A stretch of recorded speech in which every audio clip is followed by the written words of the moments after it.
ఈరోజు అమర నిరాహార దీక్ష చేస్తున్న శ్రీధర్రావు గారికి, పెద్దలు యాదగిరి అన్న గారికి, చింతల బస్తీ సోదరిమణులందరికీ ఈ కార్యక్రమం విజయవంతం కావడానికి విచ్చేసిన పెద్దలందరికీ నమస్కారాలు తెలియజేసుకుంటూ మీ అందరికి ఒకటే మనవి చేస్తున్నా. 1996లో నిజాం కాలేజ్ గ్రౌండ్లో మొట్టమొదటిసారిగా నేను మంత్రిగా ఉన్నప్పుడే మాల మానాడు కార్యక్రమం నిర్వహించడం జరిగింది. మరి ఆ రోజు అధికారంలో ఉన్న తెలుగుదేశం ప్రభుత్వం చంద్రబాబు నాయుడు గారి మాటకు నేను వ్యతిరేకంగా చేసినందుకు నన్ను మంత్రివర్గం నుంచి తొలగించారు. అయినా బాధపడలేదు. ఇప్పుడు కూడా నేను రేవంత్ రెడ్డి గారికి ఒకటే డిమాండ్ చేస్తున్నా. ఎందుకంటే మాలలకు ఉద్యోగాల్లో కానీ విద్యా అవకాశాలు లేకుండా పోతున్నాయి కనుక మరి రోస్టర్ పద్ధతి సవరించి మాలలకు న్యాయం చేయవలసిందిగా నేను డిమాండ్ చేస్తూ, మొన్ననే మీ మంత్రి గారు షెడ్యూల్డ్ కులాల అభివృద్ధి శాఖ మంత్రి గారు గ్రూప్ 2 ఉద్యోగాల్లో 26,000 ఉద్యోగాలు వచ్చినాయని చెప్పడం ఆయననే స్వయంగా ప్రకటించడం జరిగింది. మరి 9% ఉన్నవారికి 26,000 ఉద్యోగాలు వస్తే 5% ఉన్నవారికి 14,400 ఉద్యోగాలు, 440 ఉద్యోగాలు రావాల్సి ఉన్నది. మరి దాని మీద విచారణ జరిపించి మాలలకు కూడా అదే విధంగా ఉద్యోగాలు వచ్చే విధంగా చర్యలు తీసుకోవాల్సిందిగా నేను రేవంత్ రెడ్డి గారికి విజ్ఞప్తి చేస్తూ, మరి రోస్టర్ను సవరించి మాల విద్యార్థులకు, మాల నిరుద్యోగులకు న్యాయం చేయవలసిందిగా ఈ సందర్భంగా నేను డిమాండ్ చేస్తున్నా. మేము అందరికి ఏదైతే డిక్లరేషన్ ప్రకారంగా వాయిదాలు ఇచ్చారో చేశారు, దాని మీద కాకుండా కూడా మాకు మెయిన్ ముద్ద ఉన్నది ఇది. 22కి ఏదైతే పెంచారో రోస్టర్ పాయింట్ 22 నుంచి 16 దాకా తీసుకురావాలని చెప్పి మా కోరికలు ఉన్నాయి, మా డిమాండ్ ఉన్నది. ఇందులో మా మాల జాతి చాలా అన్యాయం అయిపోతున్నది. ఇందులో మరి వచ్చే పోలీస్ డిపార్ట్మెంట్ ఏదైతే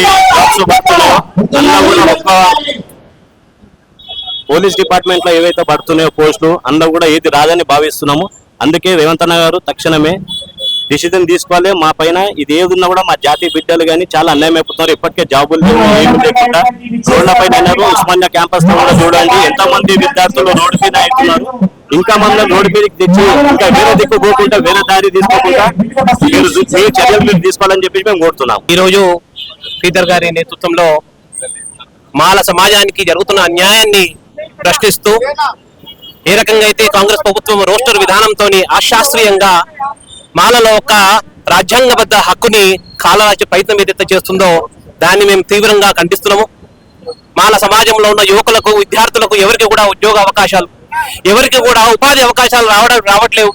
ఇప్పటి నుంచి అయితే తెలంగాణలో వర్గీకరణ జరిగిందో వర్గీకరణ సమయం నుంచి కూడా ఎటువంటి ఉద్యోగ అవకాశాలకి మాల సమాజం నోచుకోవట్లేదు, ఉపాధి అవకాశాలు మాల సమాజం నోచుకోవట్లేదు. కారణం ఏమిటంటే ఏ రకంగా అయితే తెలంగాణ ముఖ్యమంత్రి ఈ రోస్టర్ పద్ధతిని అవలంబిస్తూ తెలంగాణలో ఉన్న మాలలో ఒక వాస్తవిక రాజ్యాంగబద్ధ హక్కుని కాలరాస్తున్నారు. ప్రభుత్వాన్ని డిమాండ్ చేస్తున్నాము. ఏ రకంగా అయితే ఈ రోస్టర్ పద్ధతిని అశాస్త్రీయంగా మీరు పెట్టడం జరిగిందో దాని మాలలో ఒక జాతిని కాపాడడానికి దాన్ని రోస్టర్ పాయింట్ తగ్గించి ఖచ్చితంగా సింగిల్ డిజిట్ తీసుకుపోయినప్పుడే మాలలో ఒక రాజకీయ ఉద్యోగ అవకాశాలు పెరుగుతాయి. కాబట్టి ఈ రోజు మాలల ఏదైతే ఆధ్వర్యంలో ఏదైతే ఆమరణ దీక్ష చేస్తుందో భారతీయ జనతా పార్టీ ఎస్టీ మోర్చా నాయకునిగా నేను కూడా సంఘీభావం చెప్పడానికి రావడం జరిగింది. భారత్ మాతాకి జై. అంబేద్కర్ నేషనల్ సేన ఆధ్వర్యంలో మాలలకు ఏదైతే అన్యాయం రోస్టర్లో జరిగిందో దాని గురించి వాళ్ళందరూ కూడా ధర్నా చేస్తున్నారు. నేను వాళ్ళందరికీ కూడా భరోసా ఇప్పించినాను. నేను కేబినెట్ లో కూడా ఈ అంశం ఏదైతే కాన్స్టిట్యూషన్ ప్రకారంగా మొన్న వర్గీకరణ ఏదైతే జరిగిందో దాంట్లో మాలలకు 5% రిజర్వేషన్ రావాలి. కానీ ఈ తప్పుడు రోస్టర్ ఏదైతే ప్రకటించినారో దాని ప్రకారంగా మాలలకు అన్యాయం జరుగుతుంది. కేవలము 2.8% యాజ్ అగైన్స్ 5% రిజర్వేషన్ లభిస్తుంది. దీన్ని సరిగా మార్పులు తెచ్చే బాధ్యత రాష్ట్ర ప్రభుత్వం ఉంది. కేబినెట్ సబ్ కమిటీ ఏదైతే ఉత్తమ్ కుమార్ రెడ్డి గారు హెడ్ చేస్తున్నారో వారికి నేను నిన్న కూడా మాట్లాడడం జరిగింది. మీరు ఏదైతే డిలే చేస్తున్నారు, ఎందుకంటే నేను ఇది ఆల్రెడీ 3 months నుంచి వారికి చాలా సార్లు చెప్పడం జరిగింది. ఈ రోస్టర్ లో మాలలకు అన్యాయం జరుగుతుంది, మీరు దీన్ని సరిదిద్దే అవసరం ఉన్నది. కానీ చాలా డిలే అవుతుంది.